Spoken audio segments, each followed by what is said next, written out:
Story دی ہے حسن نقوی، ایک نوجوان جرنلسٹ ہے، بڑا محنتی بڑا اچھا جرنلسٹ ہے، اس نے میری حسن نقوی سے بات ہوئی، میں کہ یار ہے تیری سٹوری یہ کی ہے، انہوں نے کہا سر بات یہ ہے کہ عمران خان نے اپنی رہائی کے بعد نا ایک زوم میٹنگ کی، اور اس میٹنگ میں اس نے اپنے سوشل میڈیا ٹیم کو بلایا، اور وہاں پر انہوں نے یہ طے کیا، عمران خان نے یہ طے کروایا کہ جناب جو کی بورڈ واریئرز ہیں ان کو اب یہ لڑائی لڑنی پڑے گی، اور خواتین کو خاص طور پہ انہوں نے کہا جی خواتین کو چاہیے کہ جب وہ رہا ہو کر باہر آئیں تو الزام لگائیں باقاعدہ پولیس والوں پر کہ ان کے ساتھ مطلب ان کو سیکشولی اسالٹ کیا گیا ہے، ٹھیک ہے۔ پھر انہوں نے کہا اسی میٹنگ میں یہ بھی طے کیا گیا تھا کہ آپ کو ریپ جو ہے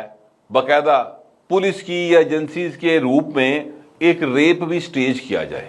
اور ان پر الزام لگایا جائے، ٹھیک ہے۔ تو وہ کہتے ہیں کہ یہ سارا اس میں ہوا تھا، تو میں کہ یار تو اس میٹنگ میں بیٹھا تھا؟ انہوں نے کہا نہیں سر میں نے کاؤنٹر کنفرم کیا ہے۔ ایکچولی یہ خبر کہاں سے نکلی؟ ایکچولی خبر یہاں سے نکلی کہ گزشتہ ہفتے آئی جی نے پرائم منسٹر آف پاکستان یعنی شہباز شریف صاحب کو اور محسن نقوی صاحب کو دونوں کو دی بریفنگ۔ اس بریفنگ میں انہوں نے کہا کہ جناب ذرا احتیاط کرو کیونکہ وہ یہ پلان کر رہے ہیں زوم میٹنگ میں، ساڑھے کو اطلاع نے کہتے پھر میں نے اس کو کاؤنٹر چیک کیا اور اس کے نتیجے میں یہ چیز سامنے آئی کہ ہاں جی ایسے طرح پلان کر رہے ہیں۔ اب رانا ثناء اللہ صاحب نے جو رات وہ کال ٹریس کرنے والی بات کی ہے، وہ کال بھی انہوں نے ٹریس کی ہوگی، یہ تھی کہ رانا صاحب نے وہ مزید کو گل نہیں دسی،